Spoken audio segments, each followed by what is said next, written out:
So you've typed your first line of code and you saw that you were able to control the color of the game scene. Let's now experiment a little bit with that code.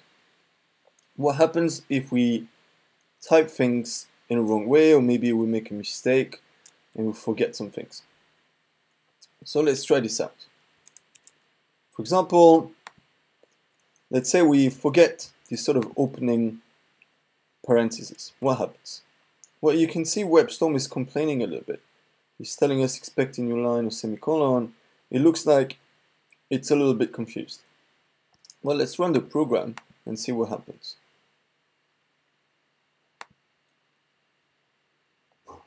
As you can see, our game is broken. The game scene has disappeared. Well, as we mentioned in the previous video, what we type matters. We need to type things the right way for them to work. So, for example, maybe let's say we had 2 dots here instead of 1. What will happen? Let's reload the program. As you can see, it's still broken.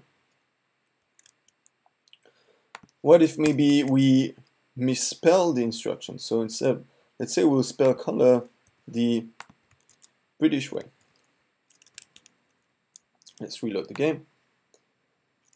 You can see something different just happened. But it still doesn't work because we're expecting the color of the game scene to be blue, not black.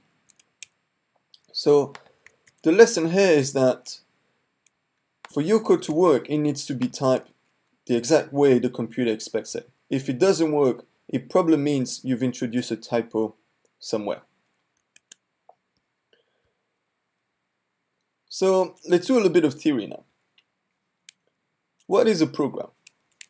A program is just a list of instructions. So you typed your first instruction, which was stage set background color. But if you've got a sequence of instruction, the whole thing is what we call a program. That's all it is. And programming languages are just languages that we use to communicate with computers. Just like we use natural languages like English, Spanish, or French to communicate amongst each others, we use programming languages to communicate with computers. And it turns out there are many programming languages out there.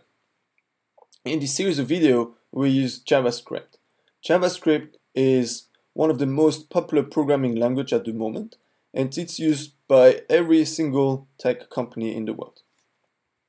So some other examples of programming languages that you might have heard of are Java, C++. They have been around for decades now. There's more fancy languages like Haskell, Scala. You may also have heard of Python, which is very popular. So here's a quiz to check that you've understood everything so far. Will this code here work? Well, let's try out. So set background color, so let's introduce capital letters here. Something like that. And let's see if this works. So I'll run the game again. And as you can see, it does not work. The game scene is black instead of blue. And the reason for this, it's because, again, the instruction needs to be spelled the right way. And it should be written as follows. So case sensitivity is also important. If we expect a T in lowercase, then it's got to be a T in lowercase. Fantastic. So that's the end for this video. Let's look at how to play with the game scene and how to add text and images on the game scene now.